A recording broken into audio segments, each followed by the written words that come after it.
right, so for the talk proper again, you can send your questions to slido.com and use the code #EAUPDintro or go to tinyurl.com/EAUPDintroslido. So in Slido, you can go there to upvote the questions that you'd like the speaker to answer the most. Now, I would like to introduce our speaker for today. We have Nastassja or Tanya Quijano, one of the co-founders of EA Philippines. She is a development professional with more than 6 years of experience in supporting, coordinating, and managing projects and programs in the social sector. She studied BA Sociology in UP Diliman and holds a Master of Science in International Development Management from the University of Westminster in the United Kingdom. Currently, she is doing consultancy roles in the field of project preparation, planning, and design, covering social protection, human rights, sustainable infrastructure, value chain development, and climate finance, among others. Let us all welcome Tanya Quijano. Okay, hi everyone. So I'll be sharing my screen. Just give me a moment.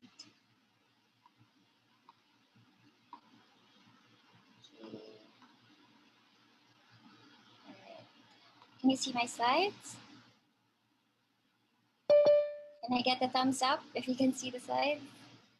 Okay, all right. Okay, so thank you, Shan, for that introduction. And hi, everyone. Thank you all for joining us today. So I see, new faces, and I also see a few members of our community. So welcome. So again, my name is Tanya, and yes, I am an alumna from UP. Maybe someone can guess when I graduated. So I do have a BA Sociology degree and also a Master's in International Development. But mostly my career started in the private sector, but I've been working in and with governments and also with their partner communities in the social sector for most of my career. I've always been service-oriented. So in high school, in college, I was always like an officer and volunteering and all that. And I've also wanted to pursue a career that makes the most impact. Now, perhaps most of you who are here are also very interested in doing the most good that they can. And this talk aims to introduce to you about how we can do good but better through effective altruism. So this talk will cover how I got into effective altruism, so my own journey, what effective altruism means, share with you some core ideas of effective altruism, and tell you how you can engage with EA. So I'd also like to mention that parts of this talk was actually adopted from materials from EA New Zealand and EA Stanford for their introduction talks. So how did my story start? So in 2017, I was finishing up my master's and I was about to go back to the Philippines with no career prospects in sight. All I knew that I wanted to help others. So a friend of mine shared with me 80,000 Hours website, and it introduced to me the idea of doing the most good with your career. I then stumbled upon a meetup, a meeting just like this, but in person in London. And it was for the newcomers of the Effective Altruism movement then. So this was actually my IG story from that evening. And yeah, I was just about to leave the Philippines. But before I left, the community builder there gave me the book Doing Good Better. And it was the book that I was even reading on the plane before going home. And it really inspired me to think about, all the problems in the world and how I can take part in it and solve it. So like most of you, you are probably bothered by all these problems that we see around us and is very motivated to make the world a better place. And personally, I knew that I wanted to help out, but I just didn't know where to start and I was too overwhelmed. So the question was like, and maybe for some of you, we all want to help, but how? How do we do it? So let me tell you a story, and this was a story that I read on the Doing Good Better book, which was written by one of the co-founders of EA, William McCaskill. So there was this organization called Play Pumps International that wanted to provide safe access to water while giving the chance for children to play as well and have fun. So they installed these very innovative water pumps that looked like a merry-go-round, and the idea was that children, while playing these merry-go-rounds, would also pump water to houses and villages. The play pumps also had this area where you could put advertisements, and the money that is earned through the advertisements would help maintain the pumps. So sanitation and access to safe water was a huge problem in these villages in Africa. And this led to about 1,000 deaths of children per day from waterborne diseases. So the project was very innovative. It looks very interesting. It was very new, and it got a lot of attention from the former president Bill Clinton and even the rapper Jay-Z. So a lot of donations poured in, and they were able to build a lot of these play pumps across different villages so that more people could have access to water. But later on, the United Nations did a study on this project, and they found out many issues. So it seemed fun at first for the children to push around the merry-go-round play pump, but then it really made them tired because it was just so hard to push the pump after longer periods. Older women who usually get the water also found it difficult to use this, and it even hurt them. Also, the pumps were unreliable because they broke down easily, and maintenance took time to come in when it needs to get fixed. And worst of all, they found out that the normal hand pump was actually easier to use, but they were replaced by the play pumps without them knowing or without people asking their permission. So in the end, this actually made people's lives worse in the village. We also need not to look in Africa if we wanted to have some examples of this. So in our own country, in the Philippines, there are some programs and policies that caused some damaging results. So most of this was documented in this book, Unintended Consequences, The Folly of Uncritical Thinking, released by the Philippine Institute for Development Studies. So one example here was about the rice import ban. So this was pursued to help local farmers by stopping rice imports from abroad. But actually, what happened was it drove local prices of food higher, and it helped contribute to malnutrition, child stunting, and even increase the overall food insecurity among the poor. So it was quite very ironic and a really bad outcome. So looking at these programs and policy, the intent of these programs were actually very good. They wanted to have people to have access to water and also help farmers. But in the end, good intentions do not really have good lead to good results. So this made me think about doing good, and that doing good is not enough, and we need to be effective at it. So enter effective altruism. So this is an idea that combines both the head and the heart in doing the most good, as illustrated by its logo. So you see the heart in the middle, encapsulated by the light bulb. And as they say here, I find this very similar to what they say in UP, and also Shen mentioned a while ago, combining our Utak and our Puso. So what exactly is effective altruism? So effective altruism is a philosophy and a social movement that advocates using evidence and reason to figure out how to help others as much as possible and then take action on that basis. So the philosophy is guided by not just merely doing good or making a difference, but doing the most good or making the most difference. And EA does research in finding out what activities can do the most good by using good evidence and careful reasoning. It is also a social movement more than a philosophy. So it is a global community of people who are trying to figure out how to do the most good and encourage each other to do so.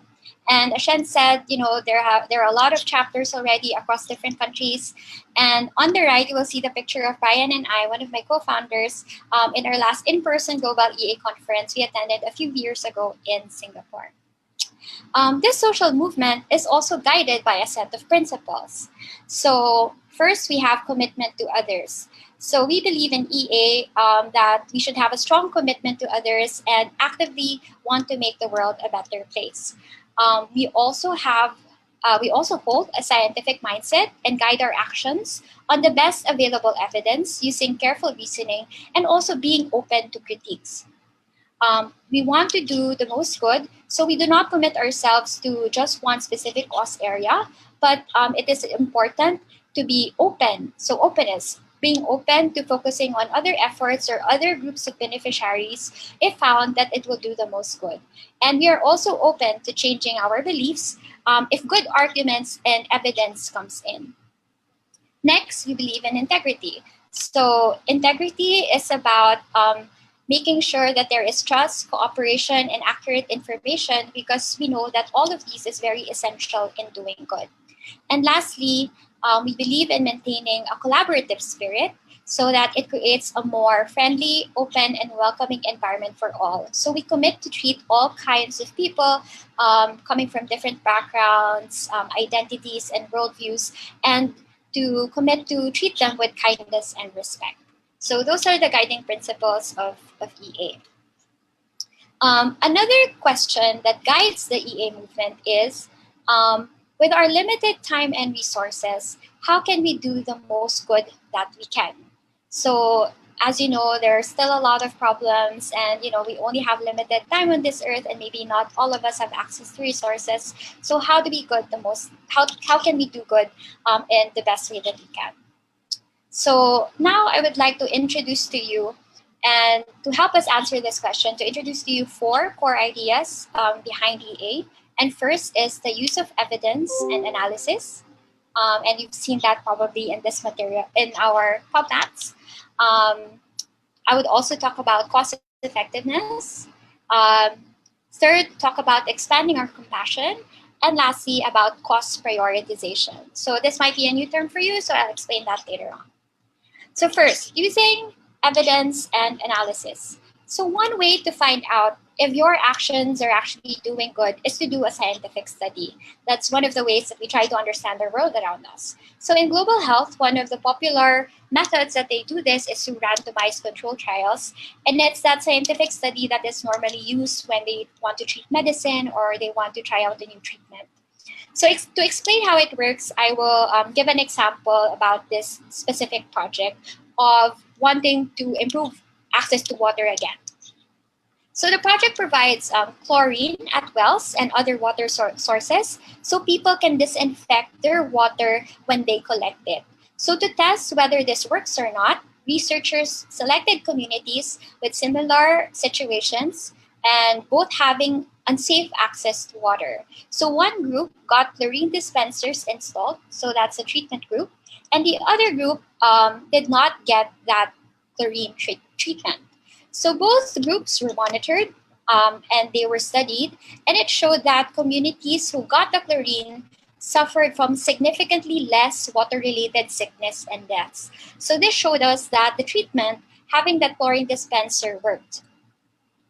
So studies like this makes us more confident that if you want to do good, or for example, improve access to water, this allows us to find out if we really are making an impact. But if you want to do the most good with our resources, it is not simply enough to make sure that something is doing good or that it is working. We also want to find out what would be the best solutions by using evidence and analysis as well.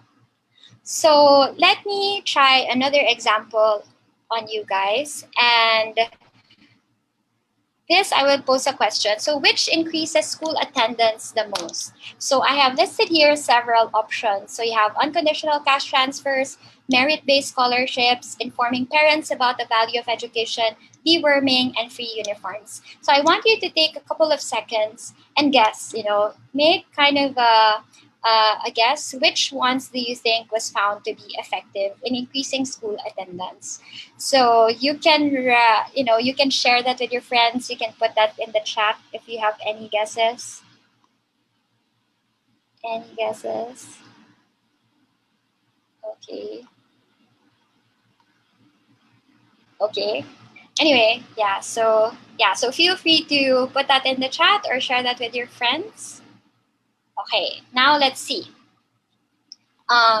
So actually, based on the evidence, the worst 2 performers were unconditional cash transfers and merit-based scholarships. So this only increased additional years of schooling between 0.2 to 0.4 years. Free uniforms were around twice as effective as merit-based scholarships. And fourth, deworming was around 20 times as effective as free uniforms as well. But surprisingly, or maybe most of you might be surprised, I'm not very sure what you picked, but informing parents about the benefits of education was around 50% more effective than deworming. So I give this example to show just how hard it is to determine what will work and what won't, and if we go with our guts, just with our guts. So it's really important then to really use evidence, research it, and do careful reasoning to decide on what works when we want to tackle certain problems. So another concept now that I would like to introduce is cost effectiveness.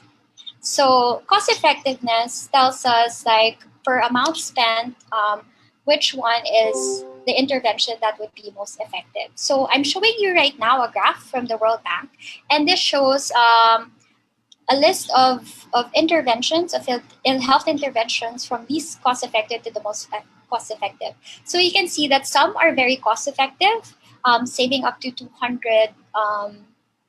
So saving, having to introduce at least 200 years of healthy life for every $1,000 spent. But you can see that a lot of the interventions are hardly as effective as that one. So according to the analysis, the best global health interventions in their list could be up to 50 to 1,000 times more effective than the worst interventions that we know of. So the most cost-effective ones on this graph are malaria treatment and HIV transmission, actually.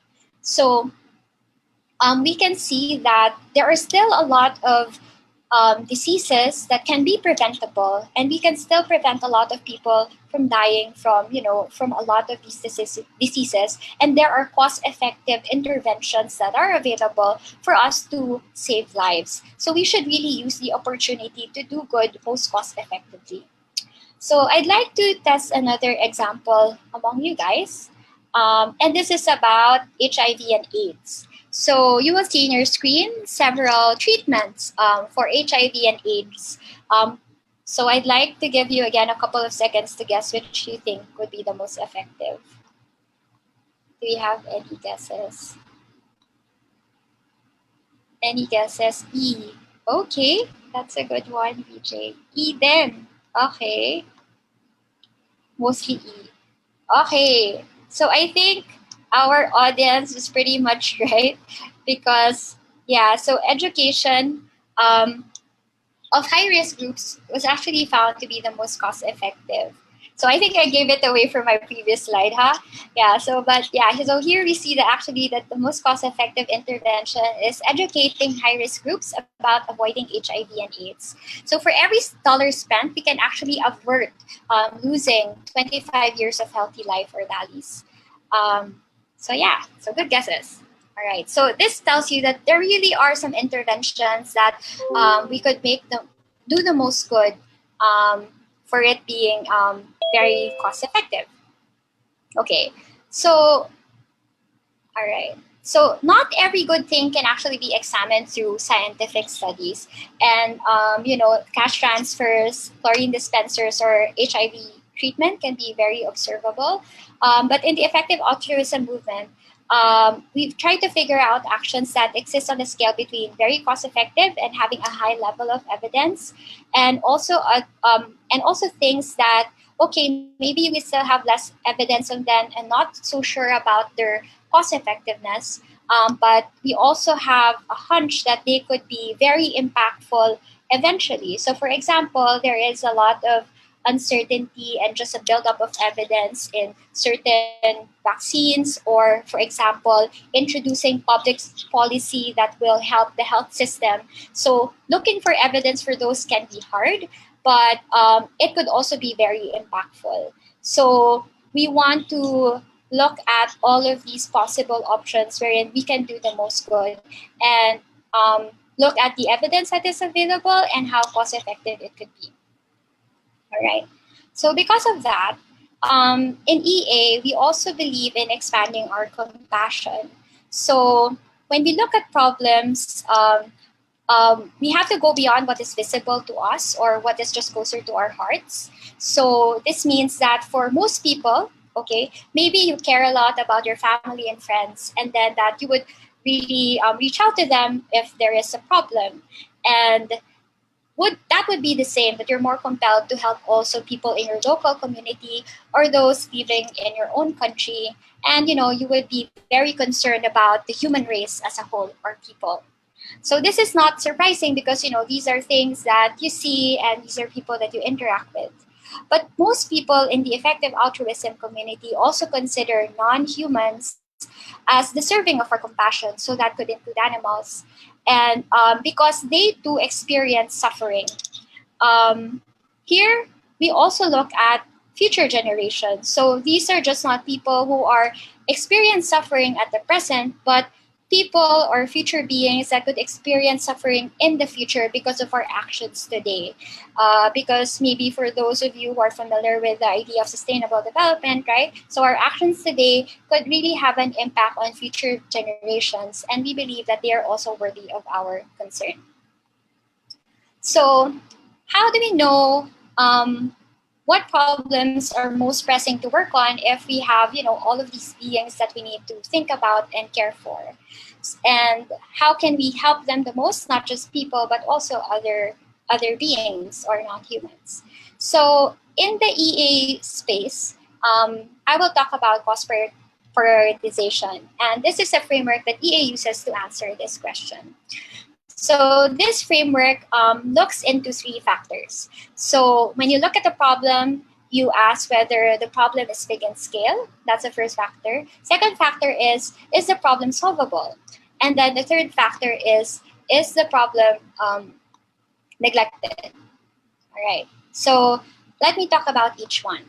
So scale. Scale is asking about how big is the problem. So this pertains to the number of individuals that are affected now and in the future, as well as how badly they are affected. So this also shows that working on a bigger problem can also lead to a bigger impact. Next, insolvability. How solvable is the problem? So solvability is a measure of how easily we can actually make a positive difference. Either we can, make a headway in a certain problem that we want to solve, or even solving that problem completely. So if there are no access to solutions, the problem is likely not solvable. But if we work on certain problems or double our effort in certain problems that are highly solvable, that could mean that we can also make a greater impact. So that's the second factor. Third factor is about neglectedness. So this makes us ask what's already being done. So this is about looking at how much resources or how many people are already dedicated or looking into this type of problem. So if you see that, okay, there's a lot of people working on it and there's already a lot of money going into this to solve this problem, additional effort or resources that goes to this might not be noticeable anymore. So you might be better off also looking at other problems. So there are other problems around you that may not be getting as much attention, but if you look at them, then you could make the most impact as well. All right. So, okay, so this sort of cost prioritization and looking at these factors allows us to focus on our attention to those who have little or no voice or who are neglected. And we also encourage people, when they look at problems, to look at the balance of these factors. Because, for example, a problem could be worth focusing on if it's big and neglected, even if it's harder to solve. So that's something that the EA movement tries to think through its research as well. So you may ask, okay, based on this framework, what does EA think are the most important areas that should be prioritized? So there are at least four that I would like to share with you. So first is about global poverty and development. Second is on animal welfare. Third is on avoiding existential risks and improving the long-term future. So this might be something new to you, and I will also discuss that later on. And then building the EA community. All right. So under global poverty and development, so to this day, we have about 700 million people that are still living below poverty line or less than $100 a day. most of them suffer or die from preventable diseases. And with COVID-19 coming in, a lot of experts foresee that millions of people will be added to the poor people that are living below the poverty line. So this is very concerning. So GiveWell is an EA organization that looks into the most effective ways that we can improve health and development and support effective interventions, and what charities to donate to that are doing these effective interventions so we can try to solve this problem. Okay, so EA Philippines also did its own local priorities research, and we found out that local poverty is also a problem that should be given attention in the Philippines. So it's one of the most pressing problems that Filipinos can try to help solve, because today there's still around 6 million people that are considered poor, and most of them are actually living in Mindanao. So Mindanao is also the poorest region in the Philippines. So the government was found out to be not spending as much on social assistance compared to countries that they have similar income levels with. And in terms of solvability, the Philippines more or less already have programs and groups working to solve this problem. And there have been studies that are found that, some interventions, including cash transfers, could be effective in solving this. So we feel that this type of problem is pretty aligned with the Philippines. Now, for the second cost area, animal welfare, and some of you might just know about this right now. So in terms of animal welfare in the Philippines, what is popular is about maybe rescuing dogs and cats, but we are expanding again our compassion and not just looking at those domestic animals, but also looking at animals that are in farms or factory farms. So each year globally, we find that 60 billion or more land animals are raised and slaughtered in factory farms that have very bad conditions, and these animals really experience serious levels of suffering. And we also found that less than $20 million per year are spent in it, so it makes it a highly neglected problem. And recently, we also learned because of the pandemic that situation in factory farms could contribute to mutations of different diseases. And so the scale of this problem is high, and it is also highly neglected. So in the case of the Philippines, we think that working on improving local farm animal welfare would be a good cost area to look into as well, because we here in the Philippines, we have a lot of chickens and also fish that are being produced and slaughtered, and we think that most of their situations are bad. Currently, no local organizations are working directly on this, although we are seeing some organizations that are starting to look into this as well. And the solvability is at the side of the medium because although this is very hard to change, we see that some groups and some industry players are starting to introduce cage-free systems, and we also see that plant-based diets are becoming popular. So you might know that a lot of mainstream brands, maybe I won't mention that, but a lot of mainstream brands are already introducing variants of plant-based foods. So this is how we assess this type of problem in the Philippines. Now, the third cost area, again, this might be new to you, but this is called avoiding existential risks or improving our long-term future. So we in the EA movement think that our responsibility is also with future generations. We must ensure that the whole of humanity and other beings that are on this earth do not go extinct. And there are billions and billions more after our generation that will be affected by this. So we think that this is an important cost area to work on because based on estimates, in the next century, there would be like 0.1 to 1% chance of becoming extinct. And nevertheless, even if that is still a small chance, this area is very neglected. So we think that Filipinos can still contribute to this problem by, for example, trying to gain expertise. They can try to get PhDs in machine learning or biology or environmental studies abroad. The The existential risks that we should be wary of includes like nuclear warfare between countries. As you know, there's still a lot of instability here in the country. We have super intelligent AI that might be able to cause harm. And we are also facing the risks, extreme risks of climate change before us. And the Philippines is one of the most susceptible countries that might experience this risk from climate change. Okay. So next. So the fourth one is about about building the EA community. All right. So what about this? So we believe that promoting effective altruism can multiply one's impact exponentially in using evidence and reason alongside our compassion. So we can help others to avoid ineffective ways of helping and guide them maximize their effort, career, or resources through the most effective means. Okay. All right. So what do we mean about this? So we think that if we promote effective altruism, this can really multiply one's impact exponentially using evidence reason alongside our compassion. Okay. Sorry, can you see my screen still? Hello? Yes, Yes. and Yes. Okay. All right. Because it says here I have to resume share. Okay.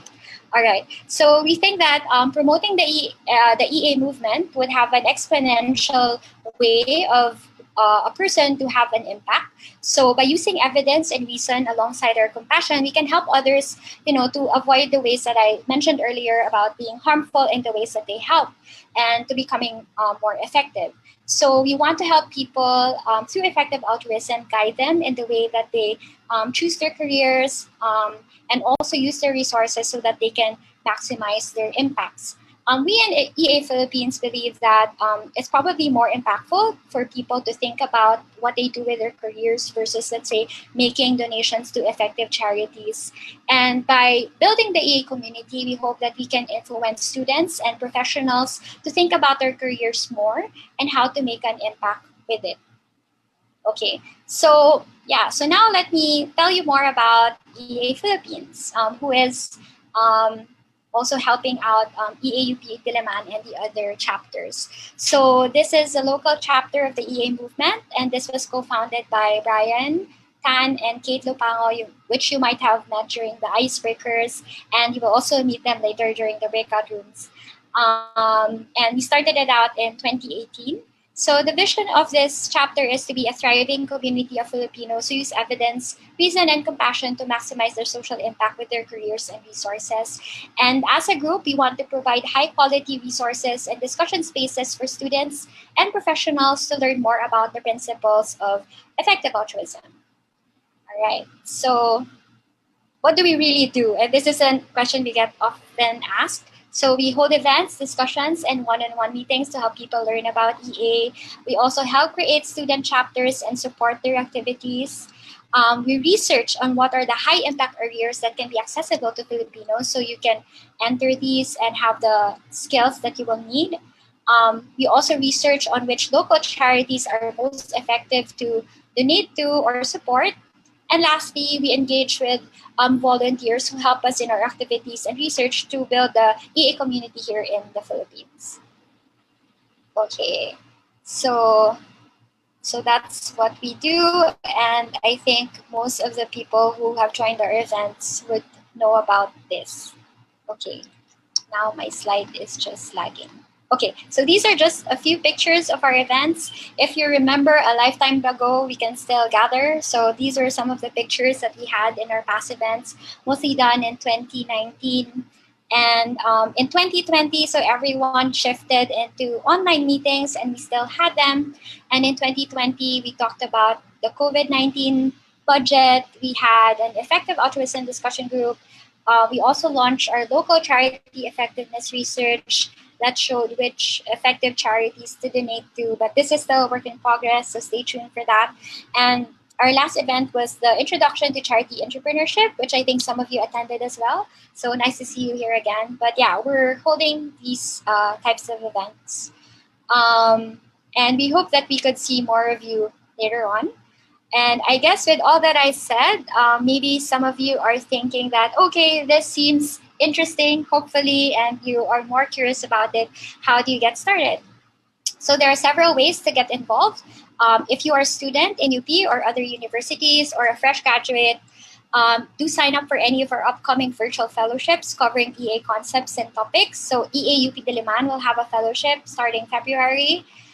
EA Blue will also have their own fellowship. So EA Blue is based in Ateneo de Manila University. You can also schedule a one-on-one call with us. One of the co-founders or student chapters, we have a form here that you can fill out, and you can follow our FB page and FB group. And you can also attend our upcoming virtual events, as I mentioned earlier. But even now, you can start exploring EA by yourself. And we recommend you to visit the Effective Altruism Resource Hub, where you can learn about EA concepts. Just like me, maybe the 80,000 hours website might be useful for you. And if you like reading books, there are a few books that you can read about EA. So that's Doing Good Better, the one that I read. The Life You Can Save by Peter Singer, who is a philosopher that is well known in the EA community. And 80,000 Hours also has their own career guide. And that's this book written by Benjamin Todd. And if you're into podcasts these days, you have Future Perfect by Vox. So that's an EA themed podcast. And of course, 80,000 Hours also they have their own podcasts, and and these podcasts are available on Spotify and YouTube. Yeah, so again, this is just, an intro to EA Talk. There's still a lot more to learn, but I hope we were able to tickle your interest. And yeah, most of all, to let you know that you have the power to change the world. And effective altruism really opens up a lot of opportunities for you to do the most good with your time, career, and resources. And we look forward to having you in our community. And thank you for listening in. That's all. Thanks, Shen.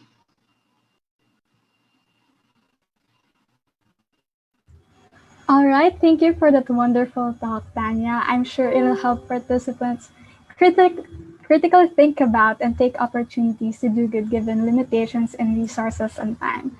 So I sent the Slido link in the chat, and there are a few questions already, but if you haven't sent them, feel free to still send Yeah, your it's questions. my first time to see them. Okay, so we can go with the first question. How is the EA community responding to the currently ongoing COVID pandemic, globally or locally? Okay, so yeah, so this was actually discussed when we had that discussion with the COVID-19 budget tracker. But among are being prepared for pandemics, and there are a lot of EA-aligned organizations that are doing research on this or compiling resources about it. So even before, we've kind of raised the alarm that pandemics is something that needs to be prepared for. So the EA community is trying to make sure that the information, accurate information, and good information about what's happening in COVID-19 is there. And there are some other community members in the EA movement who did their own studies, who are supporting their governments or their communities on the best ways to manage the COVID-19 pandemic based on available and good evidence. So that's what's most important. So yeah, so Brian, I think, just mentioned that, yeah, he did what the local and global community did work. So you can also look into that. Yeah, I might have missed some points, but it's there.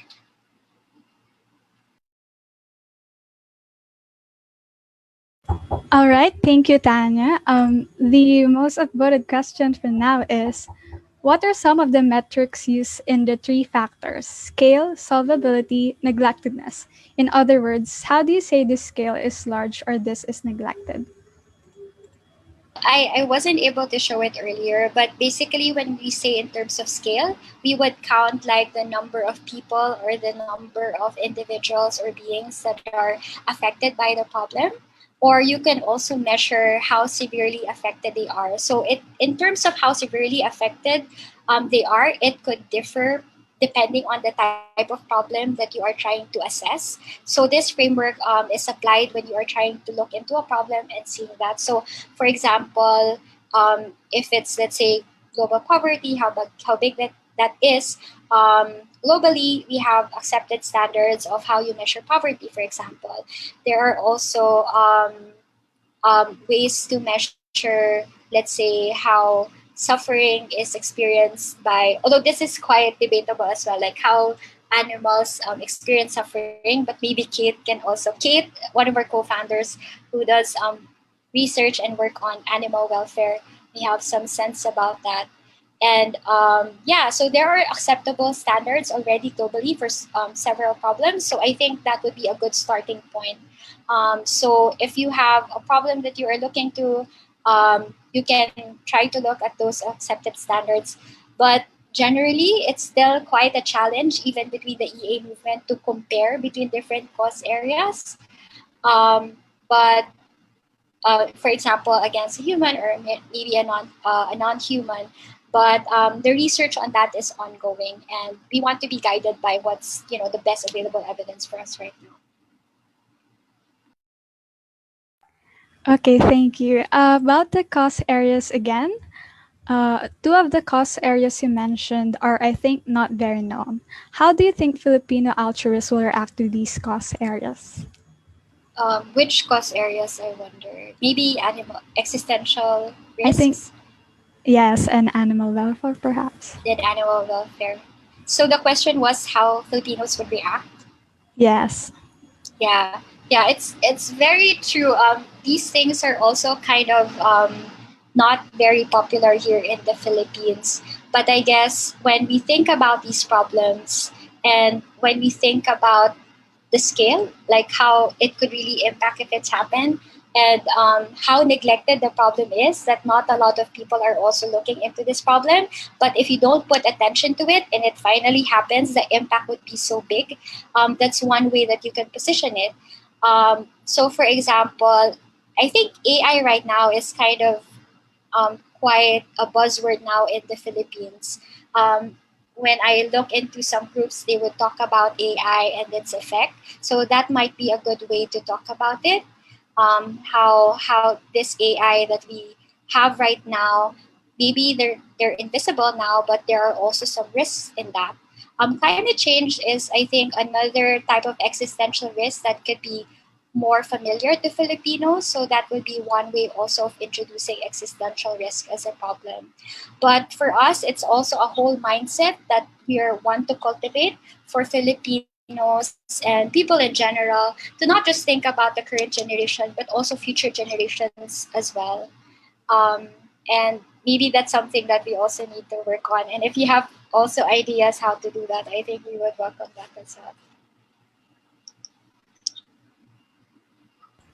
Okay, so I'm going to combine two questions about EA Philippines projects. So, first would be, what are examples of successful projects done by EAPH, and how's the process of its planning and execution? And what are EA's success metrics to know if their projects for the causes are successful?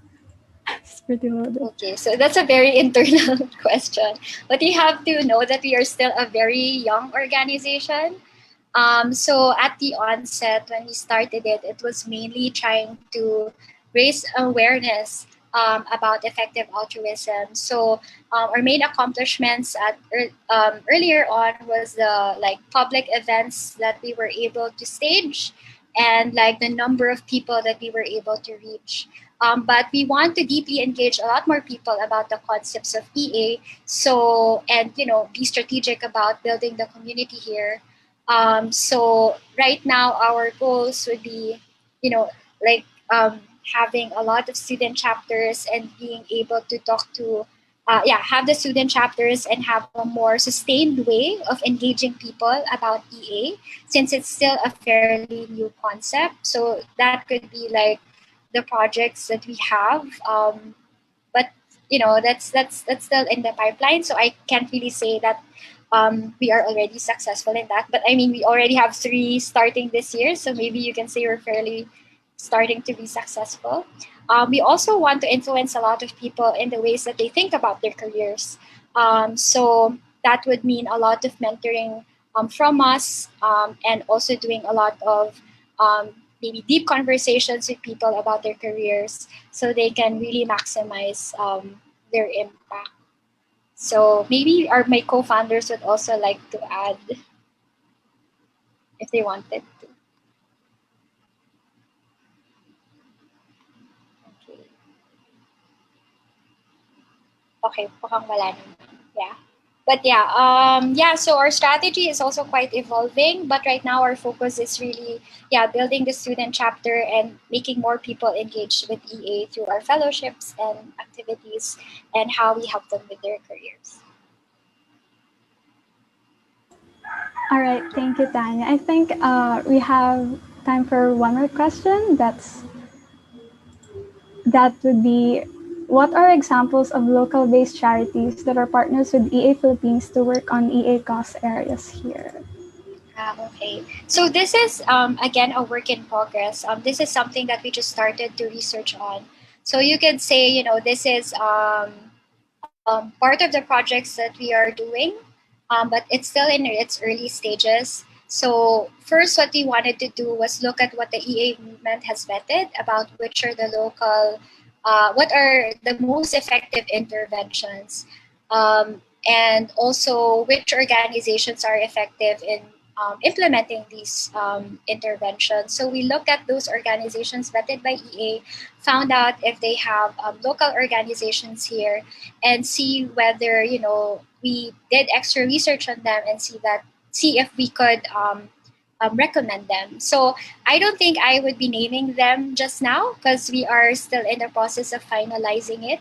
But just to say that we don't have any direct or solid partnership as of the moment, but it's something that we are trying to cultivate because I guess one of the uh, the aims of EA Philippines is to really highlight all these effective interventions and charities later on. But we have to use, careful reasoning and also using evidence, just being very careful about it before we release anything. But if there's anyone particularly interested in it, I would be happy to have a chat about it. Or if you're even willing to volunteer on researching it, we can also talk about that. Thank you, Tanya. That's all the questions we can answer for now. But thank you for all your questions, and don't worry, we'll still have time to do to discuss the questions that you still have because we're gonna go back to our breakout rooms. I think Dolores has a question, but we're in the same breakout room, I think. Oh, okay, sure. Yeah. Okay.